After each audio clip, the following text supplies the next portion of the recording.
Monsieur le Président, ma proposition ne vise pas simplement à provoquer ou à faire du spectacle. Je voudrais dire ce que chacun de nous pense et souhaite. Qui ici ne souhaite pas que la dette soit purement et simplement effacée? Celui qui ne le souhaite pas, il peut sortir, prendre son avion et aller tout de suite à la Banque mondiale payer. Tous nous souhaitons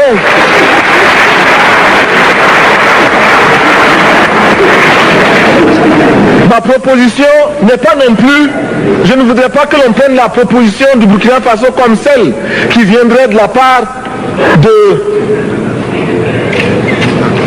jeunes sans maturité, sans expérience. Je ne voudrais pas non plus que l'on pense qu'il n'y a que les révolutionnaires à parler de cette façon. Je voudrais que l'on admette que c'est simplement l'objectivité et l'obligation. Et je peux citer dans les exemples de ceux qui ont dit de ne pas payer la dette, des révolutionnaires comme des non-révolutionnaires, des jeunes comme des vieux. Je citerai par exemple, Fidel Castro a déjà dit de ne pas payer.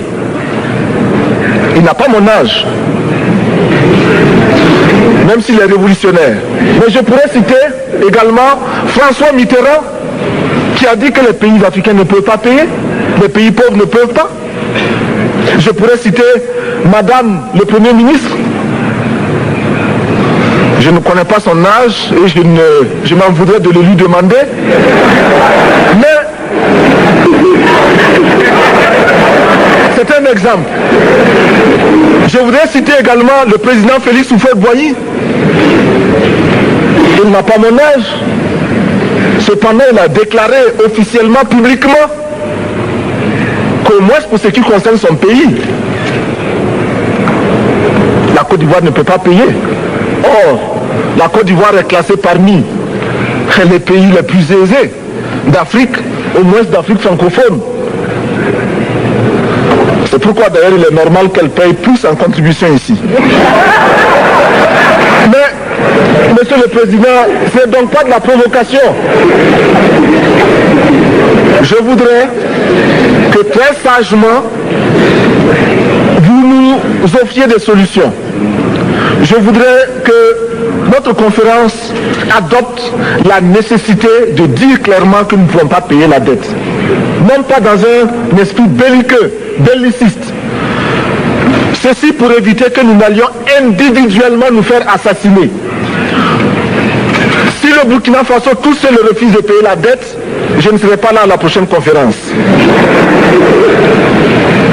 Par contre, avec le soutien de tous, dont j'ai besoin,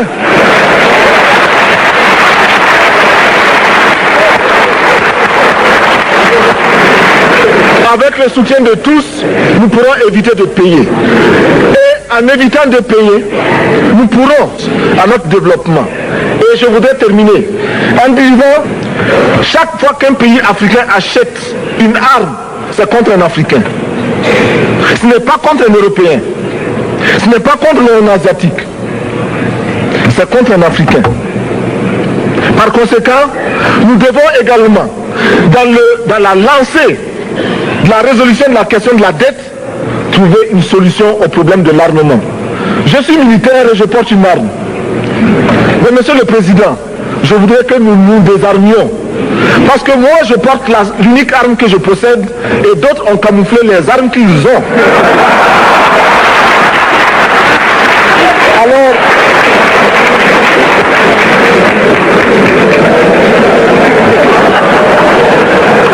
Alors,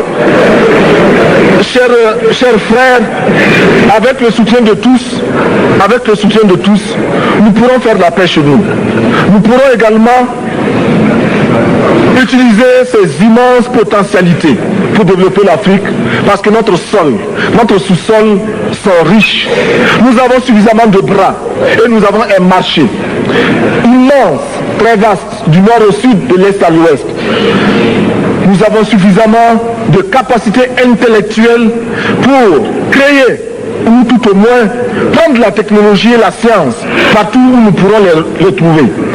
Monsieur le Président, faisons en sorte que nous mettions au point ce front uni d'Addis Abeba contre la dette. Faisons en sorte que ce soit à partir d'Addis Abeba que nous décidions de limiter la course aux armements entre pays faibles et pauvres. Les gourdins et les coutelas que nous achetons sont inutiles. Faisons en sorte également que le marché africain soit le marché des Africains. Produire en Afrique, transformer en Afrique et consommer en Afrique. Produisons ce dont nous avons besoin et consommons ce que nous produisons au lieu d'importer. Le Burkina Faso est venu vous exposer ici la cotonnade produite au Burkina Faso, tissée au Burkina Faso, cousue au Burkina Faso pour habiller les Burkinabés. Ma délégation et moi-même, nous sommes habillés par nos tisserands, nos paysans. Il n'y a pas un seul fil qui vienne de l'Europe ou de l'Amérique. Je ne fais pas un défilé de mode, mais je voudrais simplement dire que nous devons accepter de vivre africain. C'est la seule façon de vivre libre et de vivre digne. Je vous remercie, Monsieur le Président. La patrie ou la mort, nous vaincrons.